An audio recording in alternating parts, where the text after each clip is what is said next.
Patricia, you're just as wonderful yourself. Thank you, Ms. Hema. Thank you. So, welcome, welcome. Aw, thank you, thank you, thank you, everybody.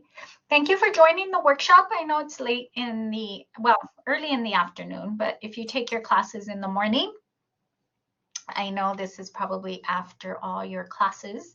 So, it's Friday, and I am very grateful that you're here and excited to share some tips with you about reading. Hello. Hello, Ms. Williams. So we're going to go through the workshop. If you have any questions, raise your hand. During the workshop, I don't mind answering any questions, but I will also be available for all of you at the end of the workshop to answer any questions that you may have. I am going to put my email in the chat box just in case after the workshop you want to find me, right, and ask me questions. I usually have students ask me all sorts of questions. So there's my email. I am at the Valle Verde campus, as Miss Patricia said, and I am in office 1110. Okay. So reading is a really big topic. Everybody has their own kind of strategies or that they use for reading. I am going to present some that have worked for me in my classroom and also when I work with children and adolescents and adults in therapy. I am a speech therapist as well, and I have found that these techniques have worked in all areas. So I want you to take what helps you, add anything that you feel is beneficial for you. Please incorporate it into your study or reading, right? Activities for your classes. If you haven't used any of these techniques before, I encourage you to try them. Give them a try and don't just disregard them off the bat saying these don't work for me. Give them a try. You might be surprised. So, do I have control of the screen? I Yes, do. ma'am. Okay, thank you, thank you, thank you. And can I draw? Can I? Oh, yes, there they are. Okay, I got it. I got it. Okay, so what will you learn in this workshop? So let's start by kind of having a guide what we're going to do in this next 15 minutes. So we're going to talk about what reading is. Just brief. Reading is an amazing skill that human beings have learned to do, have evolved to do over time. It's not natural to us. We'll talk a little bit about that. What does a brain need to do to read? The science of reading, just a little bit so you all can see what amazing brains we have as humans, right? The difference between print and screen reading, now that we're moving from a textbook onto a screen, we do read a little bit differently in those both of those domains, and understanding what we're doing is really important between a print textbook and a screen textbook. Number 4, we're going to talk about tips to help you begin focus and check in on your comprehension. We live in a world where we're being stimulated a lot. iPhones, right? Our phones constantly being text, social media, and how is that affecting our concentration, and another result of that, our comprehension when it comes to reading. Number 5, we're going to discuss the importance of writing to learn and remember, and then how to take notes as you read. So let's talk about reading. What is reading? Okay, so just really quick, I find this fascinating because I love how we learn. I love the brain neurology. When I was doing my undergraduate, it was one of my favorite classes. And then the whole concept of how we learn language is also very fascinating to me, how we speak, how we read, and how we write. So a formula, just so you know, reading is the act of recognizing words, letters, or we can call those symbols, right? And at that level, we're looking at not just the symbol, but how do we connect that symbol to a sound, and how we connect that sound to another sound, and how we make a word, right? So word recognition, being able to recognize and pronounce the word, plus language comprehension. And when we mean by language comprehension, we're talking about the grammar, right?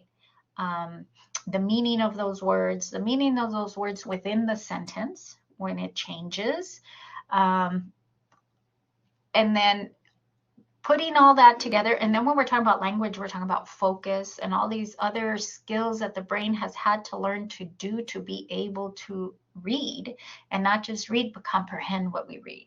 So just so you know, briefly, we as humans, we are not kind of born to read. Our brain doesn't have a specialized reading area. We have recycled old networks that we have used from prehistoric man. So if a prehistoric man went out, wanted to catch an animal to eat, if they looked at that animal and that animal had straight horns or horns that were curled in, those same networks we're using now to read symbols. And what I mean by symbols is letters. But then we had to connect that whole idea of symbol recognition. We had to connect that to the part of the brain that has sound. And then we had to connect that part of, put those sounds together to create the word. Then we had to connect that word to the part of the brain that creates language and gives that word meaning. And at the same time, we have to generate focus. So networks that were designed to work separately in the brain, now you have to wire and connect so that they can function in unison, so we can have this act of reading comprehension. For some people, in that wiring of the brain, in order for us to read, your brain can either misfire, not fire strong enough by not having enough practice, right? There can be all things that can go right and can go wrong when we're trying to wire in this act of reading. So reading requires a lot of practice, because anything that we want to learn or we want to embed in the brain requires practice. So if you haven't been practicing, or you're not a reader, if you haven't been a reader, right? And then you get your college textbook and you're going, oh my gosh, this is difficult. It's not because there's something inherently wrong with you or that you can't learn. It's that you haven't really practiced that act of reading and haven't really wired it into your brain. But with practice, and hopefully in college, because you're going to be reading a lot, right? You're going to become better at reading. But during that time frame, what can we do, right, to kind of facilitate, right, or encourage the process or get better at reading now that we are in college? So let's look at this. This is what they call Scarborough's reading rope. And I really like her because she is a reading expert and also a speech language pathologist. So she has kind of both of my backgrounds here. And she created this rope, which is very interesting. So if you're looking here at language comprehension, this is all that you need in this area to kind of become what we call fluent in reading. You need background knowledge. You need to understand vocabulary. That's why it's so important to look up words in dictionary when you don't know a word. You might not want to look all of them up, but words that you're looking at and you're going, this is a pretty important word in this sentence, look it up. That's how you increase your vocabulary. When we're looking at structure, right, we're looking at grammatical structures or sentence structures, simple, compound, and complex sentences, right? Reasoning, right? How can we reason with the text? And then literary knowledge. When we're talking about, are we reading a college textbook or a novel, or are we reading instructions to how to set something up? All of those different types of reading requires a different approach. And it's understanding that we don't read a biology textbook like we would read something on our screen, right? On the phone is very important, how we approach what we're about to read, right? And what's going to be the outcome? When we read a biology textbook, the outcome is that I have to learn it to take a test so that I can pass the test and pass the class. When I read something on the screen, we're just kind of trying to get a summary of what's happening. You really don't need to learn or memorize those details. So if you look at each one of these strands connects, it's one of these little categories. It's a part of the brain that has to work in connection with the other parts of the brain in order to really make this skill of reading really strong, what we call fluent reading, right? Word recognition, we're talking about phonological awareness, decoding, and sight reading. This is what you did when you were a kid. Okay. So this is, I don't, let me see what was put on there. Sorry. Okay. So this is, if you are a second language learner, this phonological, that's learning the sounds and the words and the syllables. I also teach ESL, so we work on some of this because languages have different types of phonics and syllable systems, and sometimes it gets in the way. If you notice here, language and vocabulary, very important to reading. So again, if English is your second language, you're going to really have to slow down and pay attention to all of these skills, right? So more of this stuff that we have wired and strengthened into our brain, right, in our brain, the better we are at reading.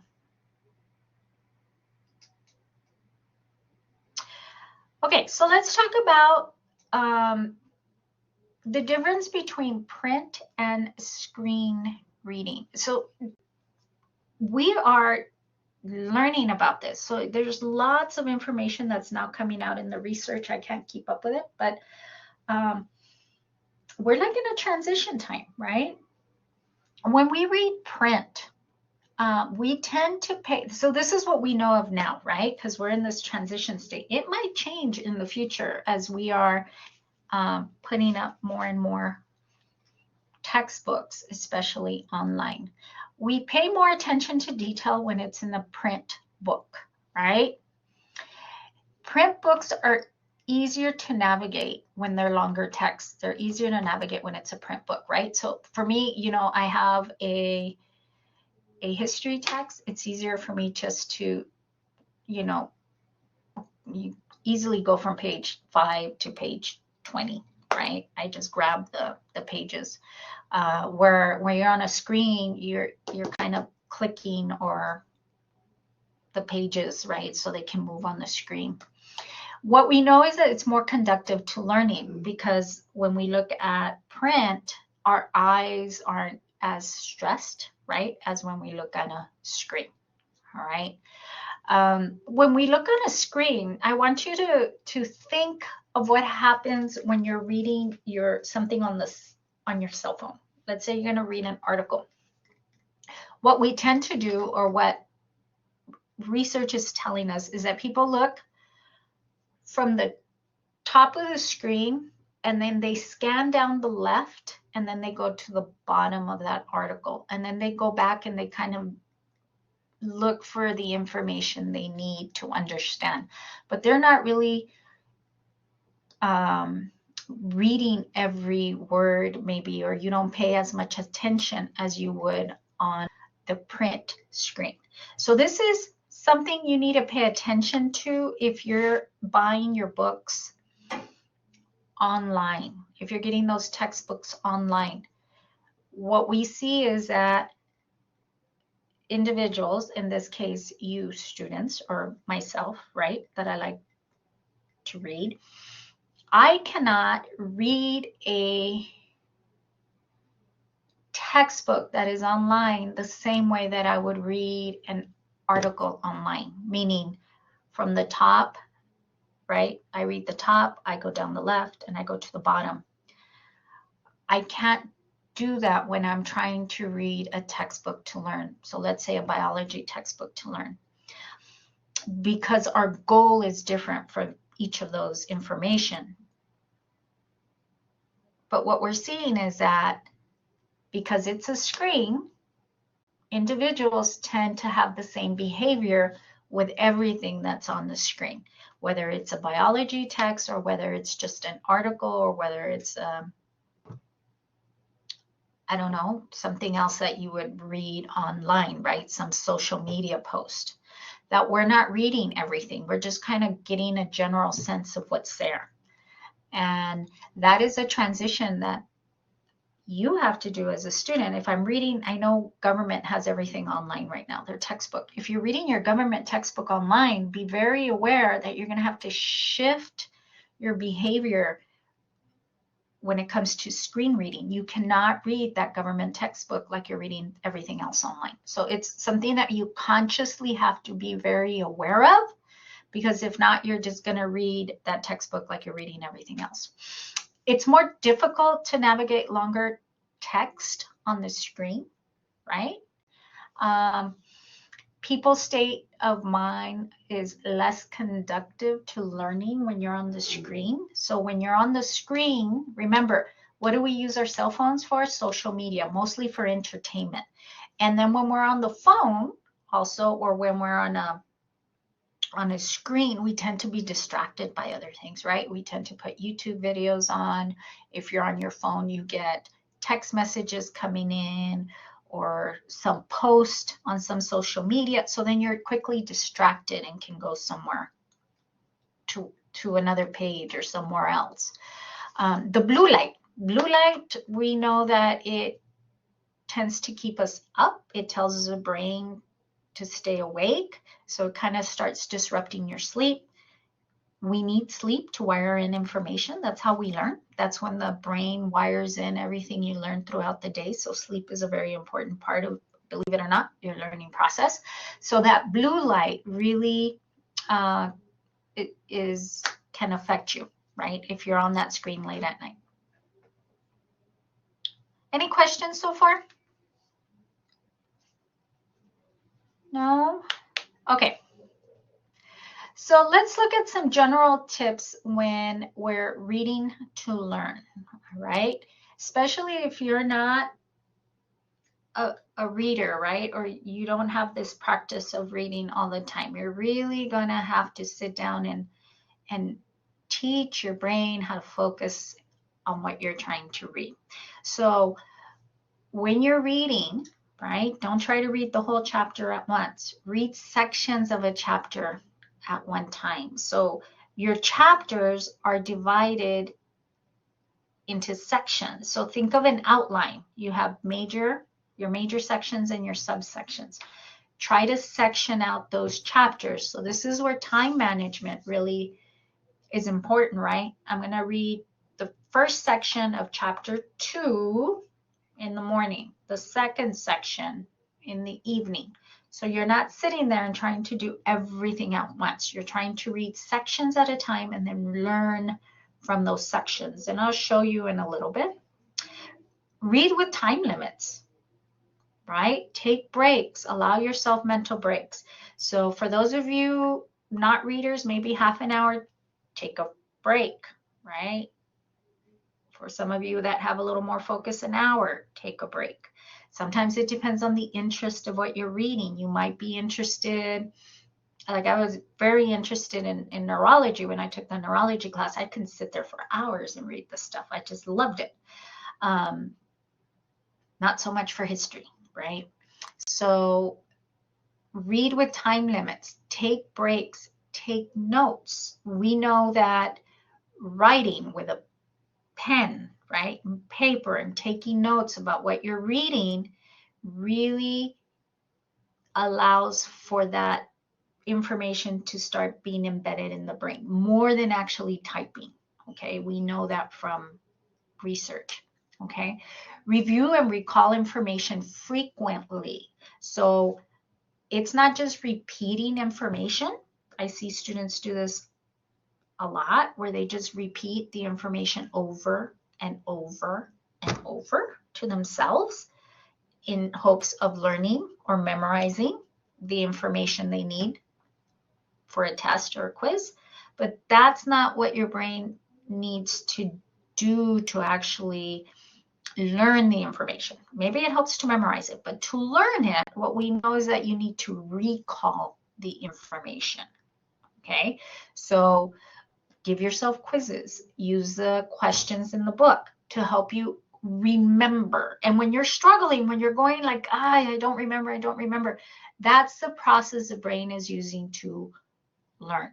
Learning, when you say, oh my gosh, this is difficult, that's not a bad thing. Okay, that's actually good, because what's happening is the brain is learning, right? If it's easy, you're not learning. But when you find something challenging, always say to yourself, I'm learning the information, okay? So quiz yourselves often. Give yourself quizzes to try to recall information. Don't just memorize it or repeat it, recall it often. Use the questions in the textbook to review. Use this textbook online resources to evaluate your understanding of the material. So retrieval of information, again, is key to learning. So what do I mean by this? In your textbooks, I'm going to, let me see if I can share. Give me 1 second.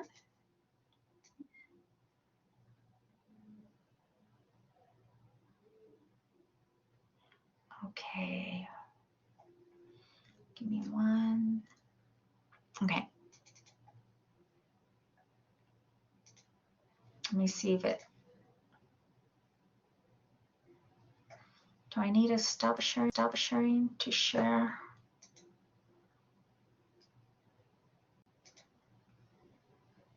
Okay, so this is a biology textbook that they were using about a year ago.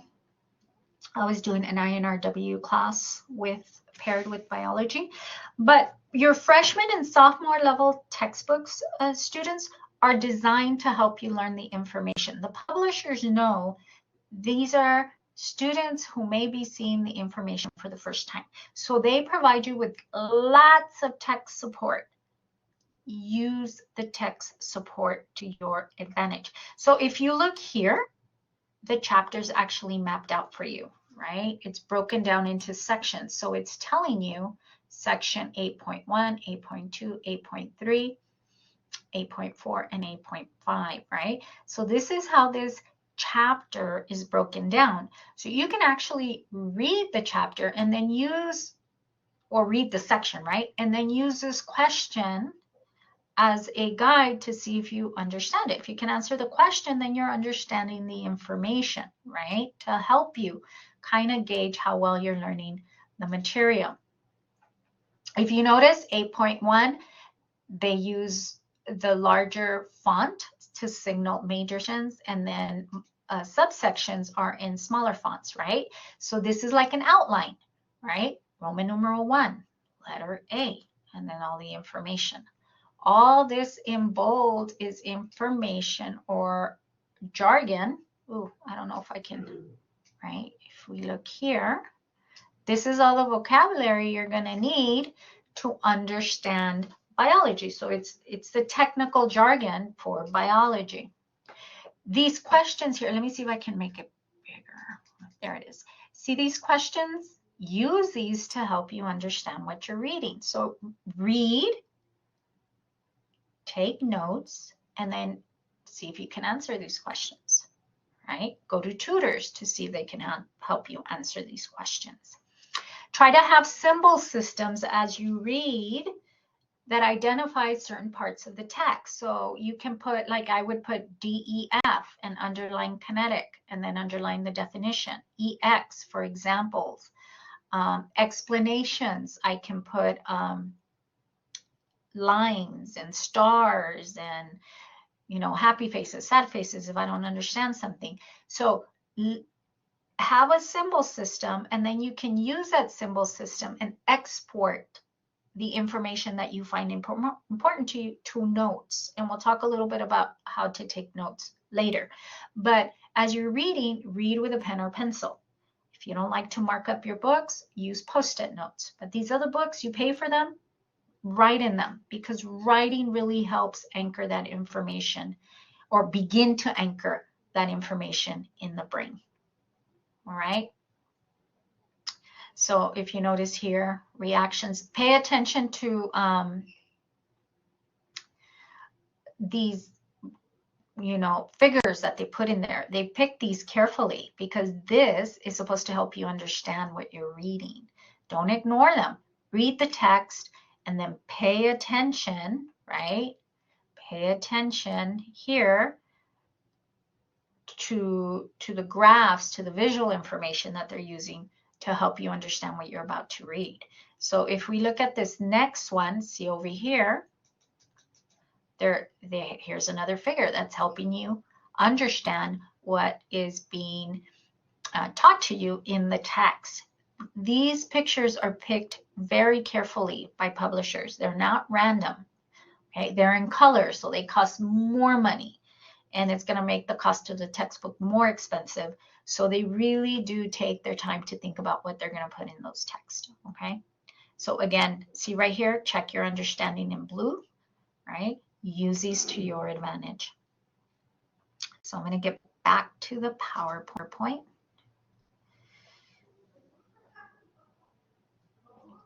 Here it is.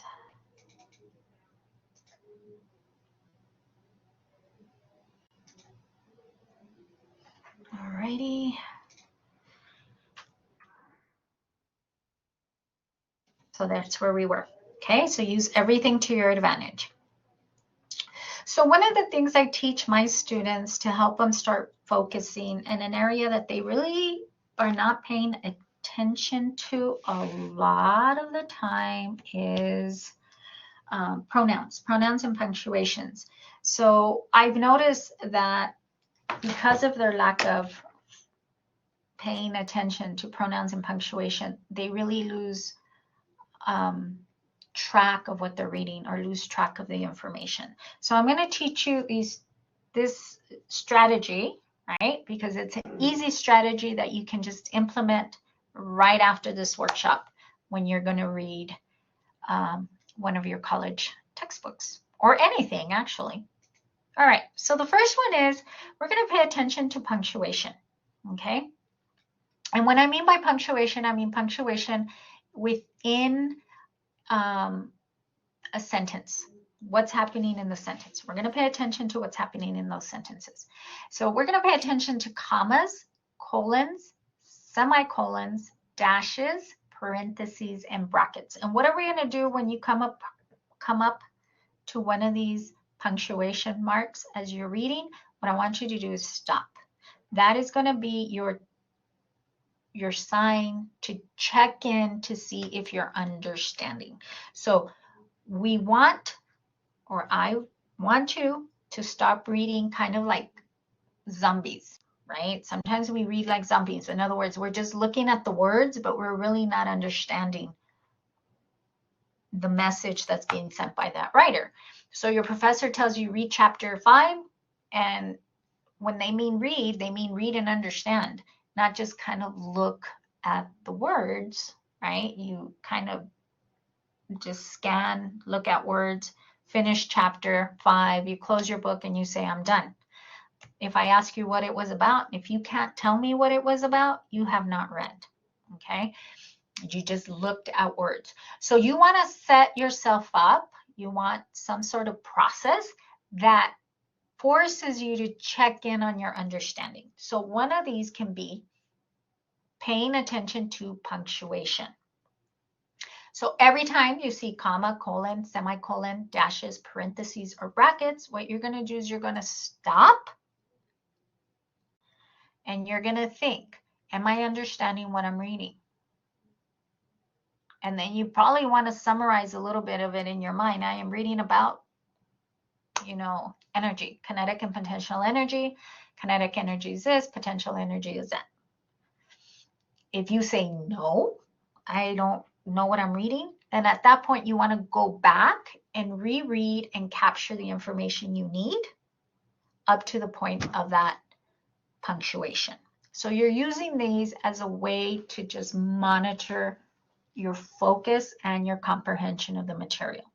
So you see one of these, you're going to stop, pay attention, right? What am I understanding? After that, anything that follows that punctuation, okay, I'm not going to teach you fancy grammar rules, okay, is going to be more information about what you just finished reading. So it can be an explanation, an example, emphasis, a definition, repetition of information, or just more information. Okay, so you're going to stop, pay attention. Do I understand what I'm reading? If you don't, at that point, you go back and you want to get the information you need to understand, right? And then you're going to get back to that punctuation part, and then you're going to say, there's more information about what I just read. Okay, so we're going to practice this in just a minute. Okay, so more information. Pronouns. Pronouns. I was teaching that biology class, and I realized that many of my students were not connecting the pronouns to the right noun, and then they would lose track of what they were reading, right? Or the subject of what they were reading. So pronouns can be people, places, or things, or an idea, right? Pronouns refer to nouns previously mentioned in a reading selection, right? Marta went to the store. She, right, referring back to our noun Marta, bought candy. So having to refer back to information is very important, okay? Connecting those pronouns to the information previously mentioned. So you're usually going to look at subject, kind of object pronouns sometimes here. These are possessive adjectives, possessive pronouns, and reflexive pronouns. So this is just a list of all sorts of pronouns that you can find.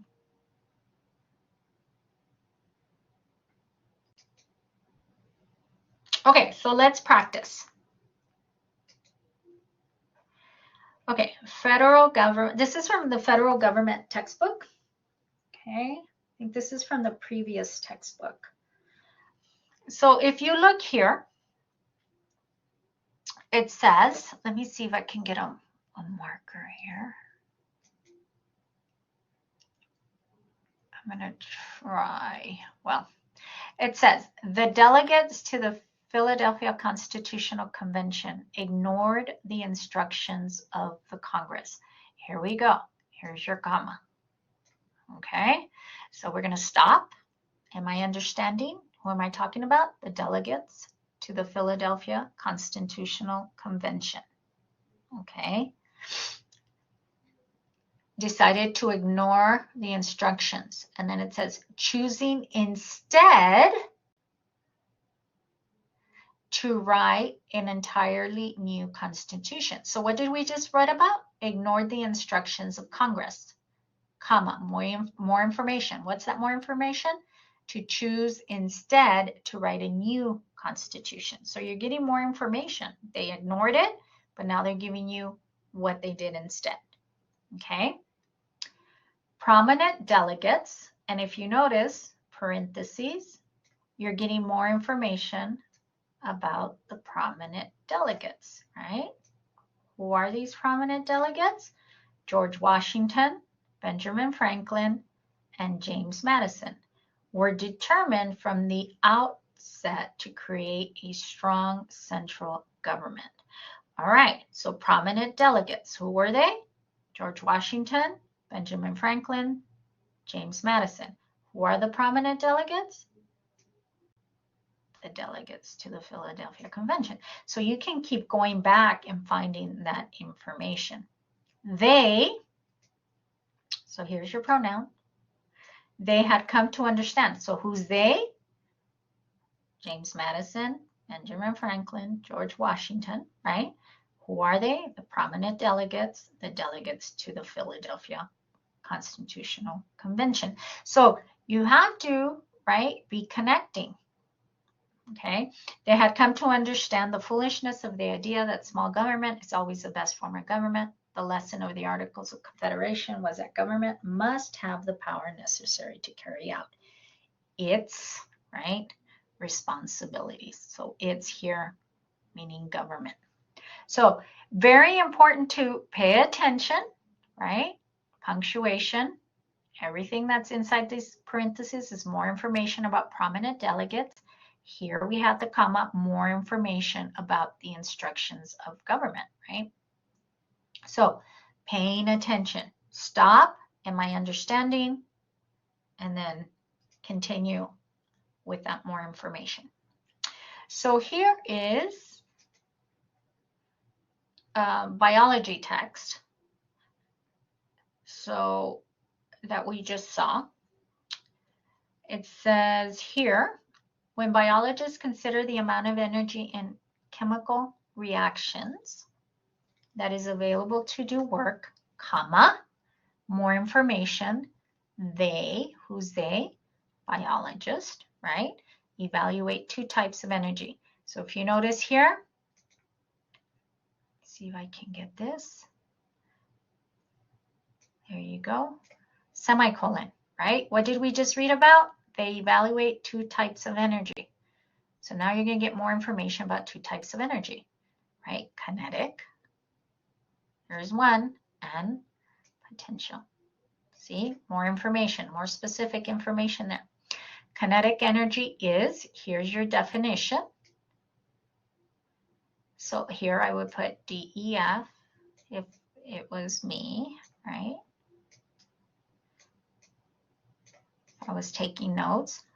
All the moving objects have kinetic energy, sound, thermal energy, and electromagnetic radiation. So I would probably put a line here, 2 lines, probably put explanation here and examples. I'm just going to put EX because it's really hard to write with this. Okay, same thing. Then I can go down here, right? Potential energy, probably circle. Sorry, then you can put DEX. You get the idea there, okay? Can I erase this? I'm sure I could. I don't know how right now. So, and then over here, if you notice, it's the same pattern. So I would put here explanation. Then if I was going to export these notes to paper, then I would, what I would do, what happens with chemical to energy and chemical reactions, my major heading, definitions, I will put them out, and I would put explanations. I would just pull out what I need, okay? Here, see how you have your dashes, paying attention. The existence of two types of energy, there as it is. What did we just read about? Two types of energy, more information, kinetic and potential. Does not mean that the energy is locked into either type, period. Right? Rather, comma, so right here, this rather is replacing information that we just read. So you have to be paying attention to what's happening before those commas, parentheses, dashes, and colons. Okay? So I'm going to continue here. So let's move on to taking notes as you read, okay, and what helps you learn. So this is one of my favorite podcasters. His name is Dr. Andrew Huberman. He's a professor of ophthalmology and bioneurology and ophthalmology at the Stanford School of Medicine. And he has a podcast on science. And he posted this. And I want you to really pay attention to this because this is really important what he says. And it was just posted in March. It says the value of reading and writing things down that we read or hear cannot be overstated. And I completely agree with him.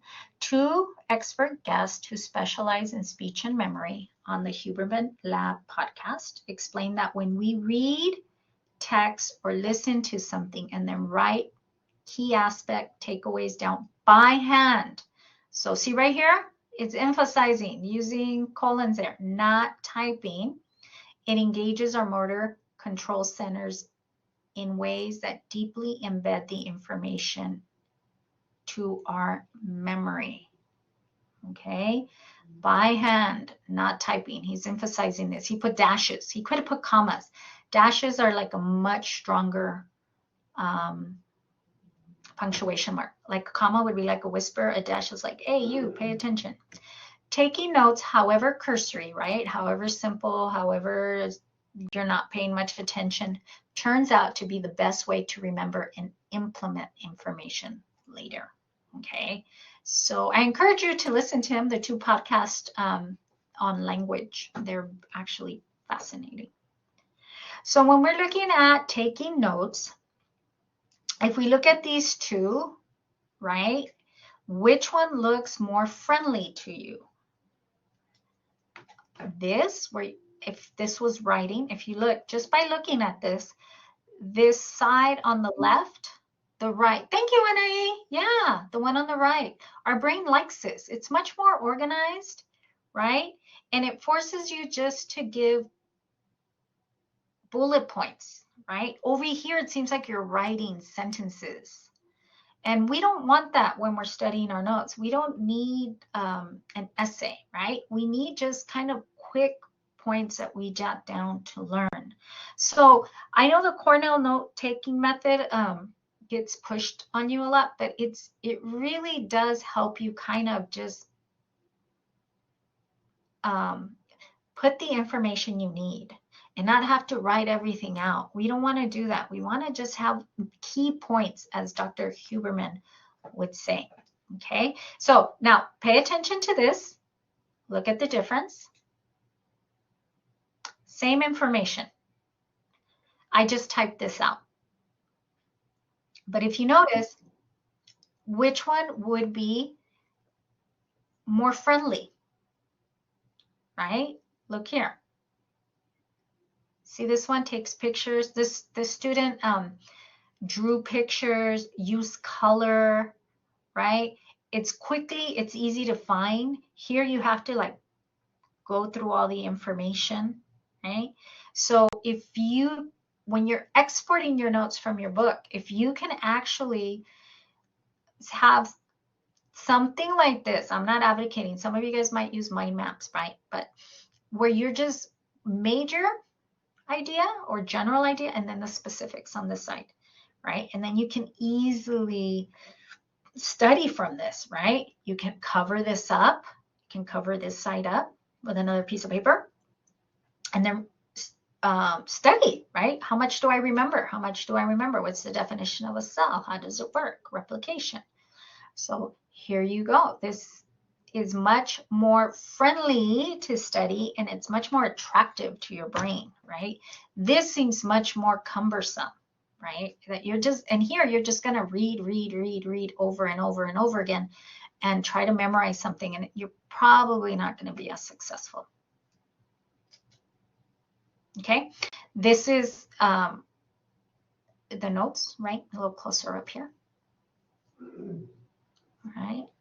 So you can do something like this where you're writing it out. Remember, writing helps you embed information in your brain.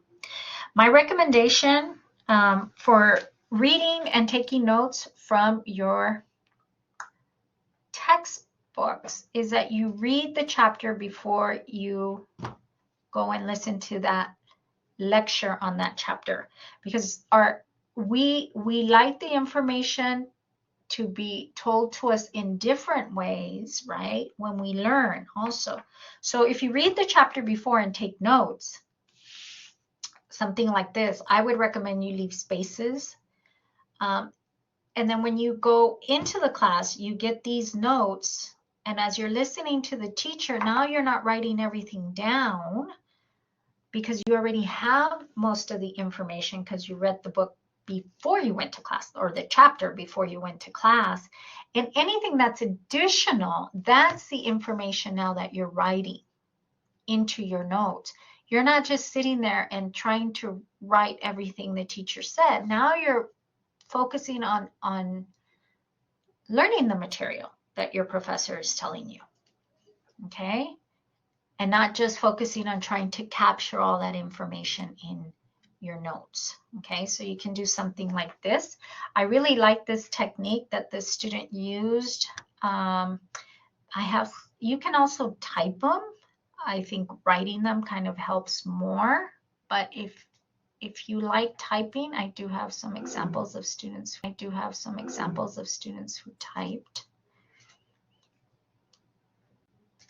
and then highlighted. So they used a highlighting system here, so they typed their notes. This can be too bright. Your eyes kind of, be careful with the bright colors that you use and how you use them, because sometimes it jars your eyes and it makes them tired and you tend to stop reading them, and you don't do it consciously, you do it unconsciously.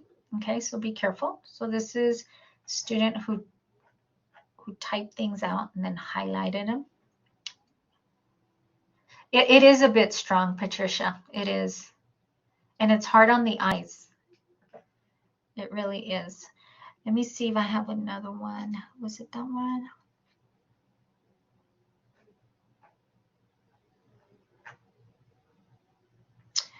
No, let me see. Oh, here it is.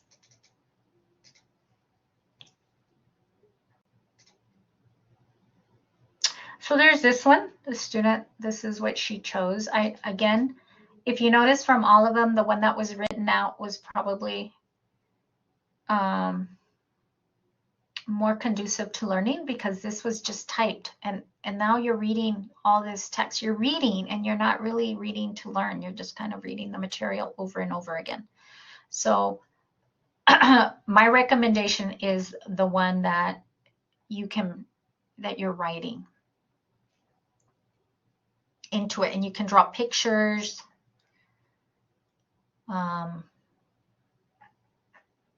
In there, right? So let's go back to the other one. And go back to the last one. So there we go.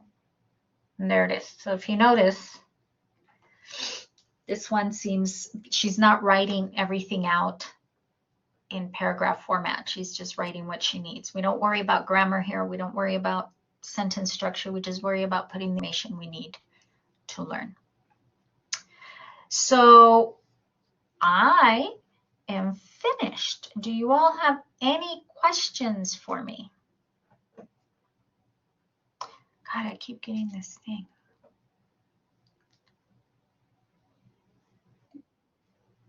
No?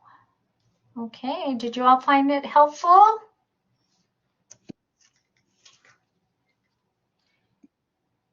Thank you. Okay. Oh, you're welcome. What's one thing that helped you? Because it also helps me to know what you think it's helpful. What's one thing that you take away from this that you might implement this weekend?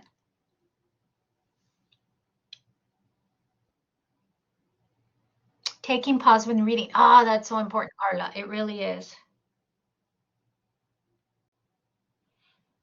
You can type and use color coding. Yeah, my handwriting is awful. That's okay. It's you're the only one that has to read it, Patricia. To color code. Yeah, you can color code. That was a lifesaver for me in college. I color coded everything. Yeah. A timer when reading. Yes, Anae. Yes, take mental breaks. Yes, there's a difference between memorizing and learning it. Very important, Hector. God, I can't tell you how important that is. Organize my notes more. Yeah. Thank you, Kevin. That's a good one. Well, it was a pleasure spending this last, 50 minutes with you all. If you all need any more help, I did put my email, my office number. I'm at Valle Verde. Send me an email. Come by and visit me, and I'm happy to sit down with you and talk more about reading or any concerns you have, or to talk about anything else with note taking as you read your textbooks.